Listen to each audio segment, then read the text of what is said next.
Engine রুমে কাজ করতে গেছি, স্টার্ট দেব, অন্ধকার, নিচে লাইটের আলো পড়ে নাই, পায়ের জুতার নিচে পাক দিয়ে রয়েছে, এত খেয়াল করতে পারলাম। পাড়াতে পরে ও মাত্র প্লাস্টিকের জুতার উপর থেকে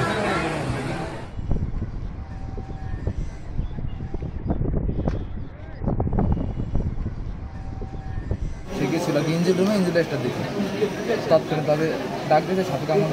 আমরা তখনই পায়ে বাদ দিয়ে ট্রলারে করে আর দেরি করে নাই নড়িয়া উপজেলা কমপ্লেক্সে নিয়ে যাই।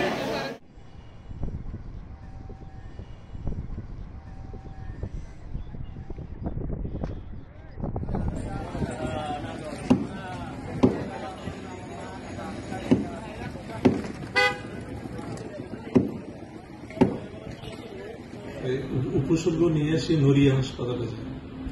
নড়িয়া হাসপাতালে সেখানে তাকে 9:30টার দিকে একটা অ্যান্টিভেনম দেয়। অ্যান্টিভেনম দেওয়ার পরে তারা যখন এখানে ম্যানেজমেন্ট করতে সমস্যা হলো, তখন তারা রোগীটাকে মিটফোর্ড হাসপাতালে পাঠায়। পেশেন্টটা তখন টোসিস ছিল, তার অন্যান্য প্যারামিটারগুলা নিউরোটক্সিক স্নেক বাইটের মতো মনে হচ্ছে। তখন আমরা সবাই সিদ্ধান্ত নিয়ে তাকে আবার অ্যাড্রিনালিন কভারেজে আমরা আবার সেকেন্ড ডোজ অ্যান্টিভেনম দেওয়া হয়।